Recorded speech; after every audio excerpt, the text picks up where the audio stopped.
Hi everyone, welcome back to the channel, or welcome if you're new. Today, you're about to take a journey deep into one of the most mysterious and chilling corners of human history. We've all heard stories of the Dark Ages, but what you probably haven't heard is how people really tried to stay alive when death seemed to be around every corner. Forget modern hospitals, clean tools, doctors who actually knew what germs were. This is the world of plague doctors, with bird masks, underground healers working by moonlight, and rituals so strange. They were often mistaken for witchcraft. In this video, we're pulling back the curtain on the forgotten cures, desperate treatments, and secret medical practices that helped people survive or didn't in medieval Europe. So, if you're someone who loves strange history, the darker side of medicine, or just want to know what it was really like to get sick in the Middle Ages, you're in the right place. Make sure to hit that like button, and if you're ready for something gritty, fascinating, and completely true, leave a comment as we go. I want to know, what would you have trusted more, a medieval surgeon or an herbalist hiding in the wood? Alright, grab a blanket, get comfortable, and let's step into the shadowy world of plague doctors and underground healers. This is the Forgotten Cures. Imagine waking up to screams, not from battle, but from your neighbor's home, where they say, "Death has taken another." Now imagine the smell, not just of rot, but of fear, soaked into wood, into clothes, into your very breath. This is not fiction. This was life in the 14th century. The Black Death wasn't just a disease, it was the end of an age. It began with whispers in the ports of Sicily, in the markets of Constantinople, in the trade routes between Asia and Europe. Merchants arrived with strange tales of entire towns gone quiet, of bodies tucked in carts, of black boils the size of eggs. Most didn't believe them, not at first. After all, Europe had seen disease before. Fevers came and went. Hunger killed more than infection, but this time, something was different. The Black Death moved fast, unnaturally fast. A ship might arrive healthy, dock, and by dawn, half its crew would be dead. Entire families vanished within a week. Priests stopped giving last rites, and grave diggers refused to bury the dead. And those who could leave, they did. In Florence, it hit with terrifying speed. Chroniclers wrote of people who dined together in the evening and were dead by the morning. Children died alone in alleyways. Whole streets were boarded shut and windows nailed closed. Doctors fled first, nobles second, and then came the mass panic. Markets closed, bread stopped being baked, wells run dry, and the fabric of herbal life, woven with centuries of costume and commerce, began to unravel overnight. The dead lay in home for days, animals roamed free, firewood disappeared as people burned furniture to boil water. People covered their face with clothes soaked in vinegar. They carried flowers, hoping to purify the air, but it didn't help. We know the image, the long peaked masks, black robes, wide-brimmed hats. To us they looked terrifying, but to the people of the time they were symbols of hope and horror. The plague doctors weren't real physicians. Many were volunteers, convicts, or desperate men paid to count the dead and record their symptoms. The beak wasn't just for show, it was stuffed with herbs and spices believed to cleanse the air of the invisible corruption they called miasma. Some filled it with rosemary, cloves, or camphor. Others used oranges pierced with vinegar-soaked cloves. But the mask didn't help him. Not from fleas, not from rats, not from the disease. The church had no answers. And that was perhaps the most terrifying truth of all. People gathered in cathedrals and begged for mercy. Masses were held daily and then hourly. Some believed the plague was punishment for sin. Others thought it was the end of days. And then the priests started dying. In some towns, every monk and nun perished. In others, churches were locked, altars stripped bare, and the familiar rhythms of faith were broken. And when people cried out to God, there was only silence. This silence birthed desperation. People tried everything. They bathed in rose water, they drank mercury, they pierced their boils with sharp knives, hoping to release the sickness. Some wiped themselves in public squares. Flagellants, believing pain would cleanse their souls. Others blamed the stars, or foreigners, or the Jews. Persecution spread like fire. Pogroms erupted. People burned libraries, believing knowledge had offended God. Superstition took root deeper than ever. But none of it worked. The plague didn't discriminate. People fled cities in droves. Entire villages were abandoned. Caravans of the sick and healthy alike moved through the countryside, but the plague moved faster. In the countryside, the story was different, but just as tragic. Farms failed, crops withered in the fields. Without people to harvest them, grain rotted, and livestock died of neglect. The land itself seemed cursed. Once bustling roads became silent, inns were boarded, town gates were sealed. This wasn't just a health crisis, it was the collapse of medieval society as they knew it. Modern estimates say the Black Death killed between 75 to 200 million people.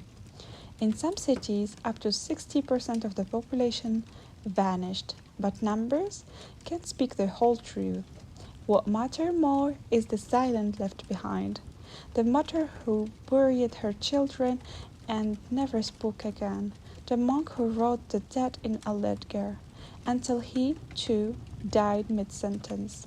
Whole towns disappeared from maps, and the people who survived, they wasn't the same.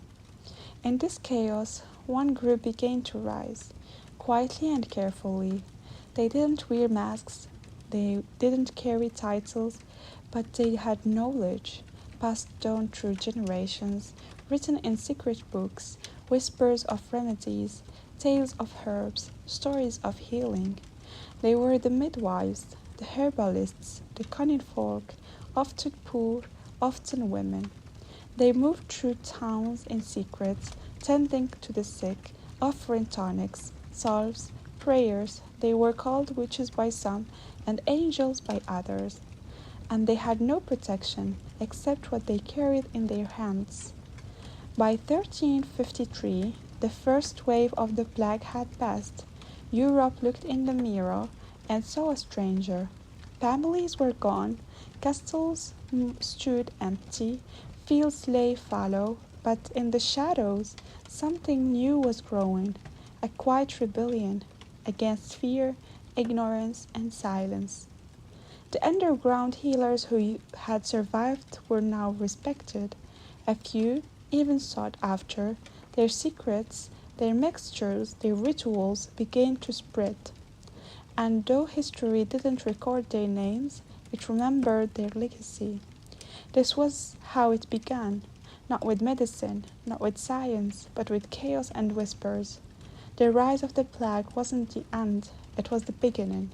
In the next chapter, we step into deeper the mask, myth, and into the terrible truth about the men called Black Doctors. We have all seen the mask, the beak, the leather, the glassy eyes staring out like a Norman. But behind that mask was a man with trembling hands, blistered skin, and a heart racing against the odds. This chapter is not about legends, it's about lives, about the real souls who dare to stare down death in its most hideous form. Welcome to the hidden reality of the medieval Black Doctor. Black doctors weren't heroes, not in the way you think. Many weren't even doctors at all. When the Black Death swept through Europe, cities were desperate. They offered coin to anyone willing to tend to the dying. Medical training wasn't always a requirement. Some were barber surgeons, other monks, a few were scholars. Many were simply brave or desperate enough to say yes. Contracts were drawn. Cities offered high pay, housing, even a pension, but the job was simple and terrifying. Treat the sick, count the dead, and try not to become one. Some wrote wills before accepting. Others disappeared into the shadows when the black flags went up. The ones who stayed became part doctor, part undertaker, and part priest. The beaked mask has become an icon, but was it for real? The truth is complicated. The famous bird-like mask did exist, but not during the first waves of the plague. It became popular in the 17th century, particularly in France and Italy. Earlier plague doctors wore a layer of waxed linen, leather gloves, and hoods soaked in vinegar or urine, anything to keep the miasma out. The big mask was designed to hold herbs, lavender, camphor, mint, and myrrh. They believed scent protected them from poisoned air. The glass lenses, not for intimidation, they were a fragile hope against invisible death. They looked like monsters, but inside the mask was often a man close to tears. Sunrise didn't mean safety, it meant another day among the dying. A black doctor's routine was grim. They moved from house to house, touching bodies no one else dared to approach. They carried long sticks, not as weapons, but to prod corpses or lift clothing without contact. Their day was filled with paperwork, death records, last words, notes from families. At night, they cleaned their tools, boiled their gloves, and prayed. Some slept in black wards, others in isolated rooms from far town. Meals were sparse, sleep was thin, and loneliness was thick. They walked a line between healer and death angel. Children cried at the sight of them, men crossed themselves, women whispered prayers, and every cough they heard might be their last. There were no antibiotics, no ventilator, just hope, herbs, and horrifying procedures. Black doctors tried everything: bloodletting, lancing buboes, burning herbs, feeding patients mixture of crushed emeralds, vinegar, and tree bark. Some packed open sores with dried toads, others applied leeches. They prescribed isolation, vinegar baths, and fumigation. They shaved heads, pierced boils, and sometimes amputated limbs. Most of it didn't work, but they tried because doing nothing felt worse. One of the cruelest truths: many patients feared their doctors. They saw them as omens, and knock off the door meant death was already inside. When the plague passed, the doctor remained alone. Surviving plague didn't make you a hero, it made you dangerous. Some towns exiled their plague doctors afterward, others refused to pay, and rumors spread they brought death, not healing. Doctors who had faced horrors beyond imagining were left with nightmares, no jobs and no homes. Some died in poverty, others became wanderers, carrying their stories from village to village like ghosts. Few wrote memories, and fewer were remembered, but they carried the weight of cities on their backs. The image survived, but the man beneath it vanished. Today, the Black Doctor is a costume, a meme, a mask in a window, but each time you see it, remember the truth, that inside that mask walked someone who chose to face the unthinkable. They weren't saints, they weren't always skilled, but they showed up. They stayed, and they held hands like lives faded. They were witnesses to the one of the darkest chapters in human history, and they didn't run. So the next time you see the beaked mask, look past the horror, see the human, the courage, the tragedy. Behind every myth is a man who lived it. This was the hidden life of the medieval plague doctors. When the sun fell behind stone walls and wooden roofs, the medieval world changed. By torchlights and moon shadow, a different city came alive. In the heart of the night, safety wasn't a promise, it was a patrol.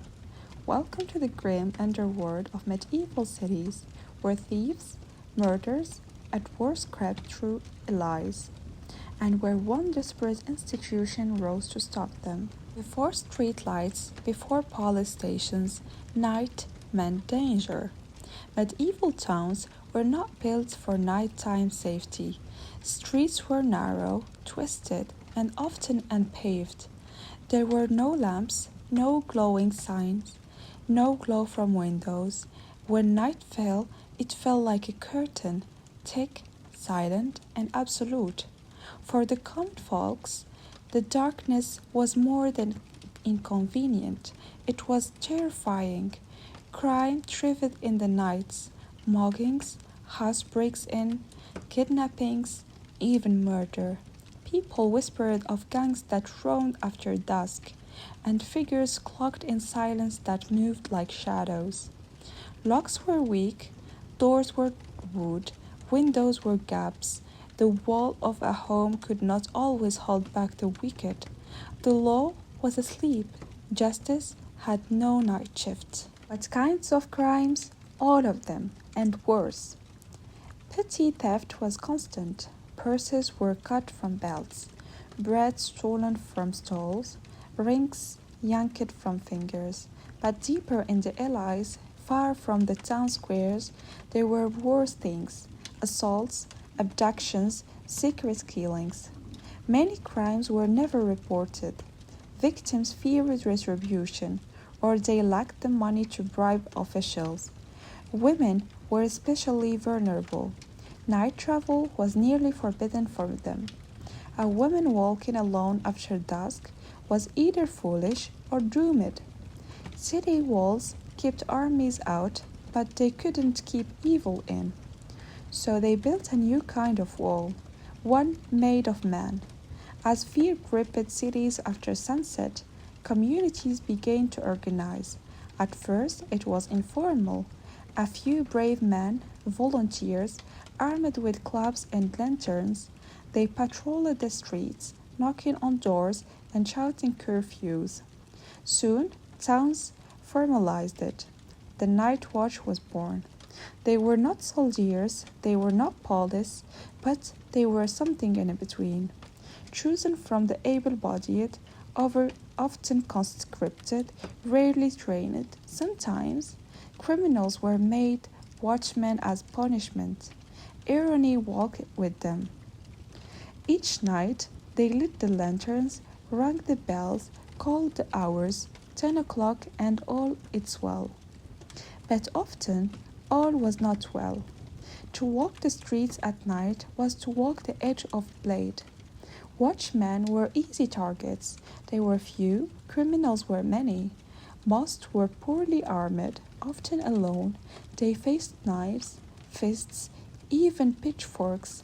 Some watchmen vanished without a trace. Others were found in ditches, their lanterns smashed.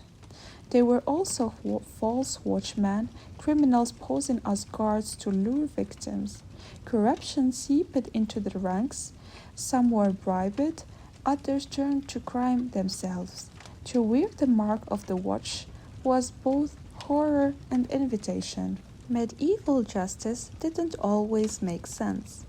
The night watch enforced bizarre laws, signing in the streets after dark, arrested, drawing water from a well after sunset, suspicious, a man without shoes at midnight, possible thief.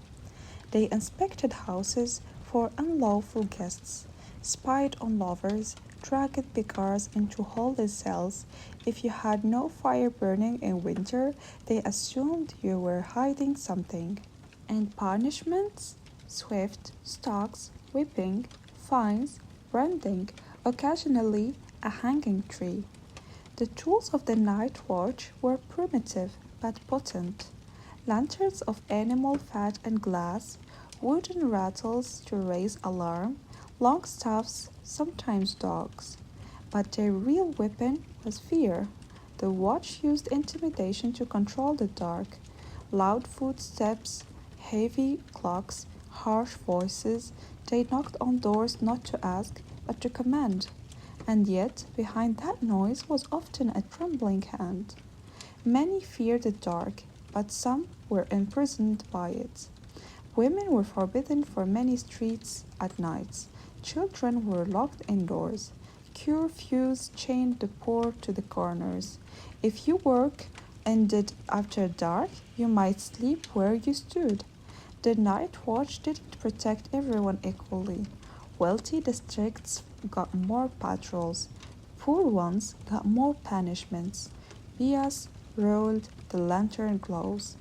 Yet, for many, the sound of watchman's rattle was still a comfort, a reminder that someone was awake.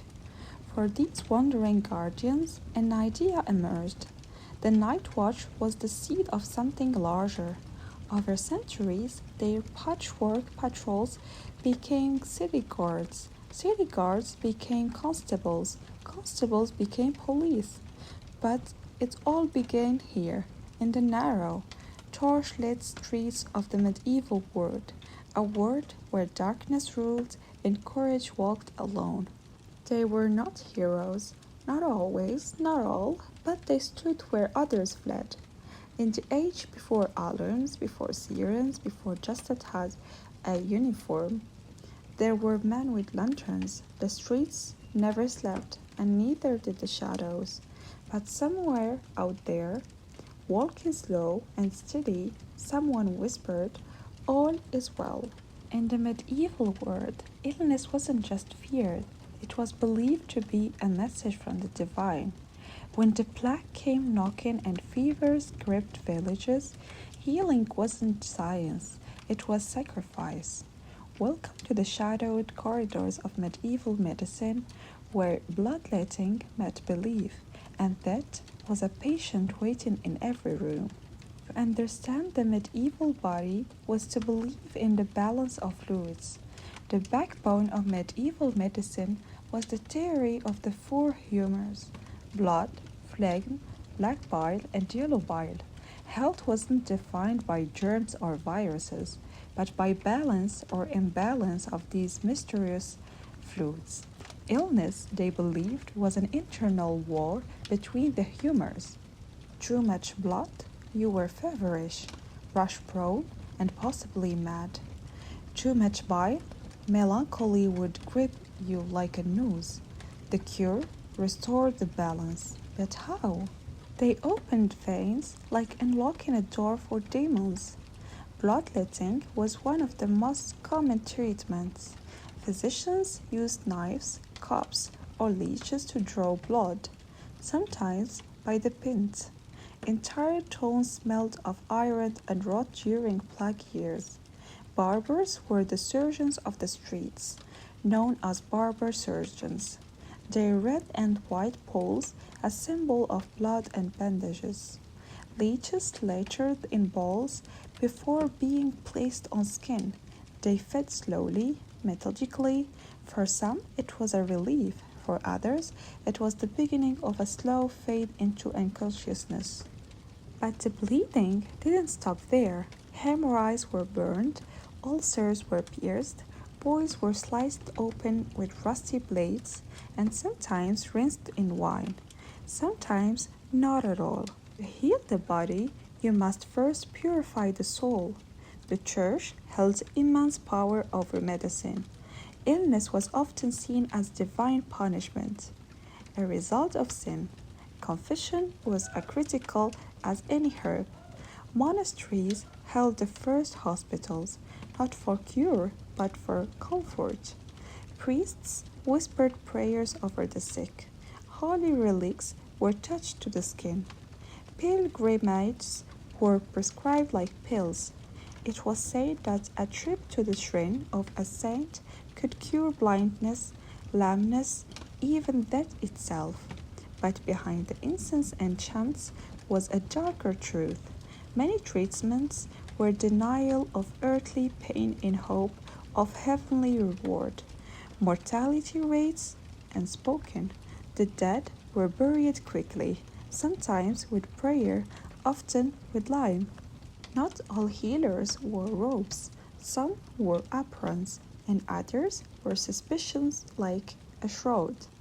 Wise women, midwives, and herbalists formed the grassroots of medieval healing.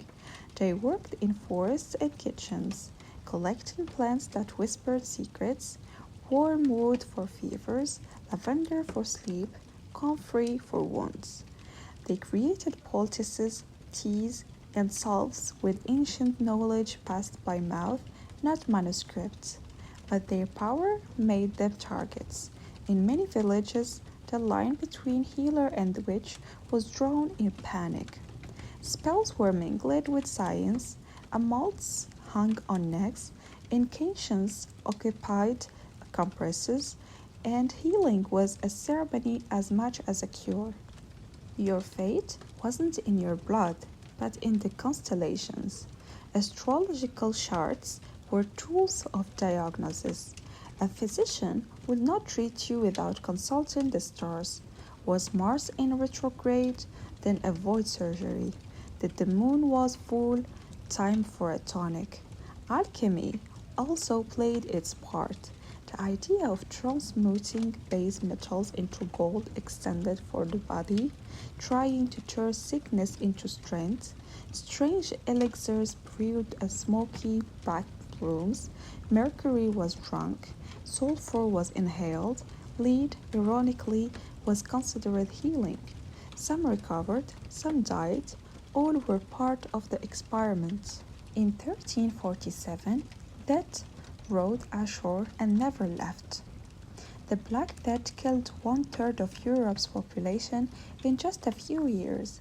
Physicians wore bird-like masks filled with herbs, hoping to filter the poisoned air. They carried cans not just to examine the patients from distance, but to prod bodies without touching them. Streets were silent save for the bells of death carts.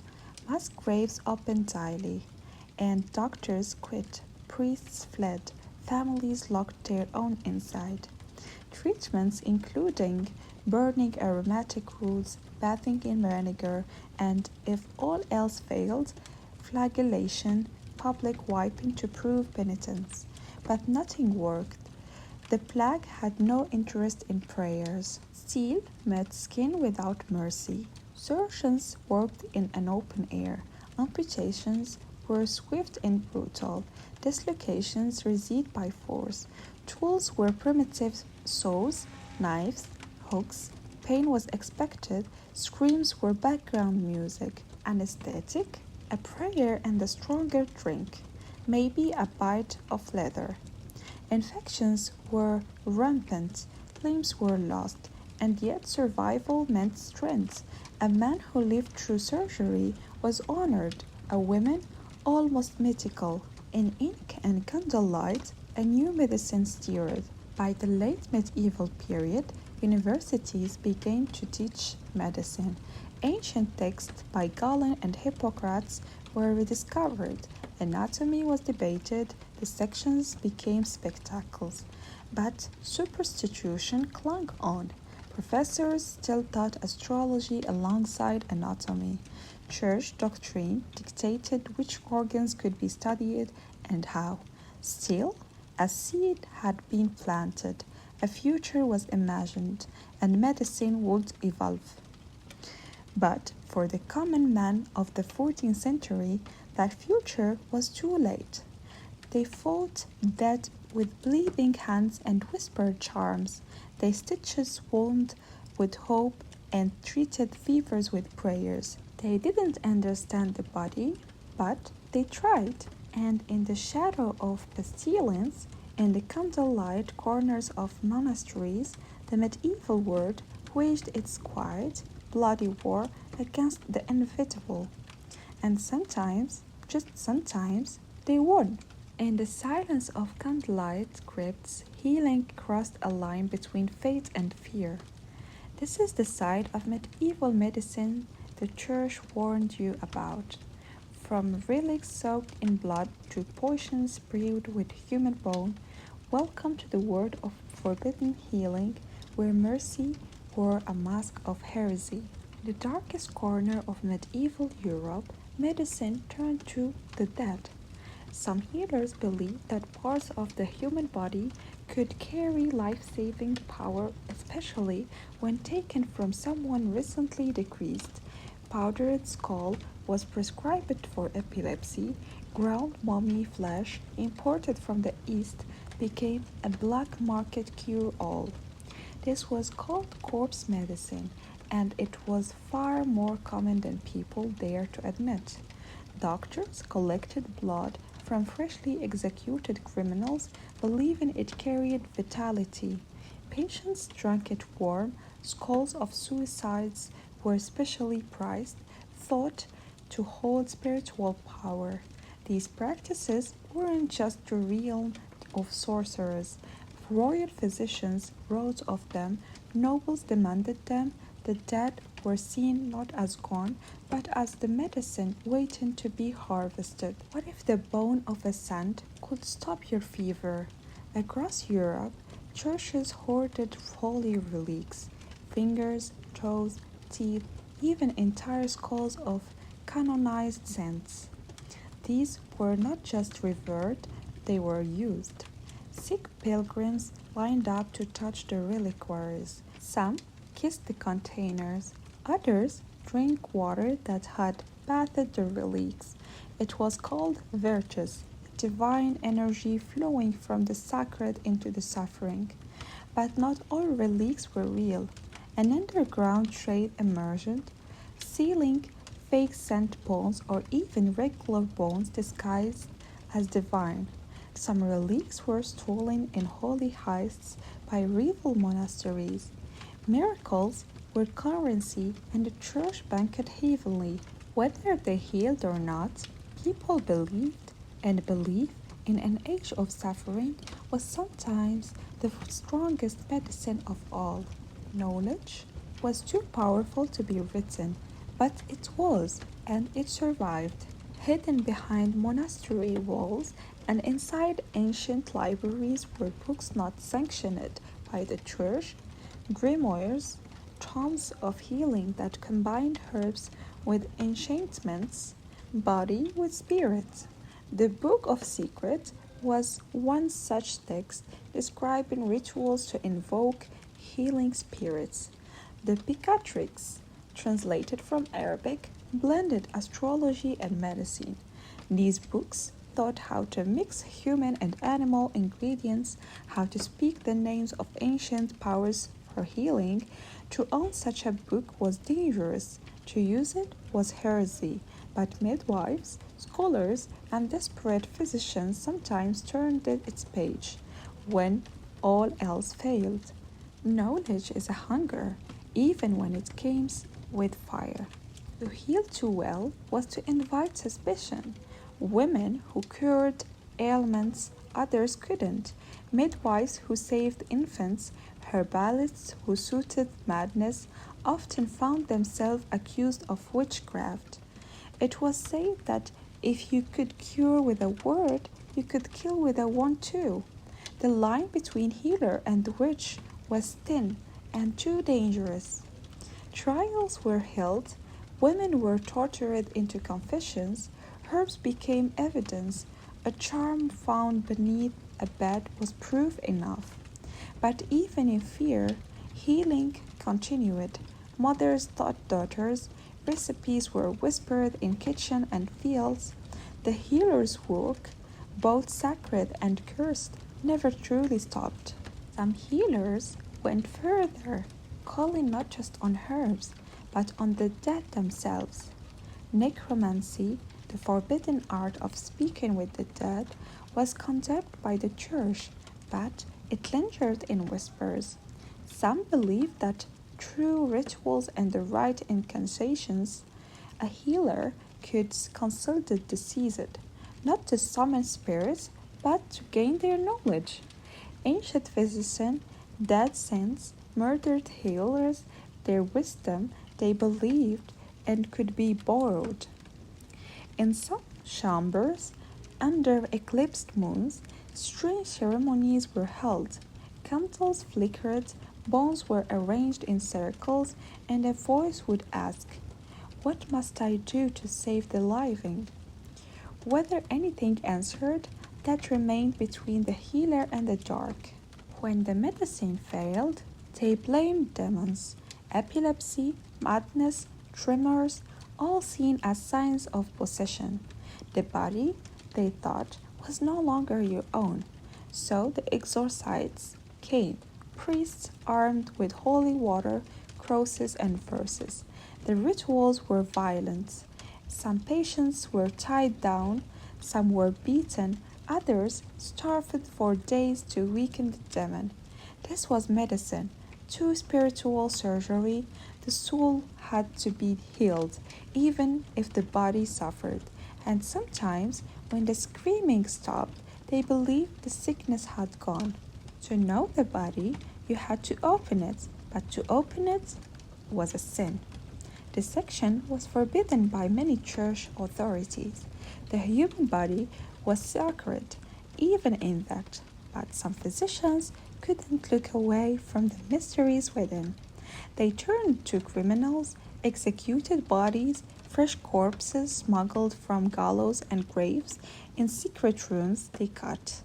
They mapped muscles, sketched organs, named bones, and slowly, painfully, they began to understand the body, not as a vessel of sin, but as a system. This knowledge was the seed of modern anatomy, but its roots were soaked in risk. The forbidden became the foundation. Many of the practices feared and silenced in the Middle Ages, the use of herbs, the study of anatomy, the understanding of the mind, would eventually become respected science. The church grip weakened, university grew bolder, grave robbing gave way to sanctioned autopsies. The healer's curse turned into the doctor's oath. But never forget, the modern world of medicine stands on a haunted hill, one built by whispered knowledge, hidden hands, and healing that came with a cost. They crossed lines others feared. They healed with relics, risked with rituals, and read books bound in silence. Because when death came for everyone, the brave, the desperate, and the damned were the only one left to try. And sometimes, in secret, they succeeded. So, now that you have wandered through plague-stricken streets, peeked into smoky healer hats, and seen what medicine really looked like in the Middle Ages, what do you think? Would you have trusted a masked doctor with a beak full of herbs? Or maybe a forest healer mixing roots and spells? Let us know in the comments below. Your thoughts maybe surprise someone scrolling by. If you learned something new, if you felt a chill, or if this glimpse into forgotten history made medicine a little differently seems, give this video a thumbs up. It really helps more people discover stories like this. And if you're not subscribed yet, now is the perfect time. We dive deep into the largest and strongest and strangest, most hidden parts of the history every week. Trust me, you don't want to miss what's coming next. Thanks for watching, thanks for being curious, and as always, stay safe, stay curious, and maybe keep a little lavender and vinegar nearby.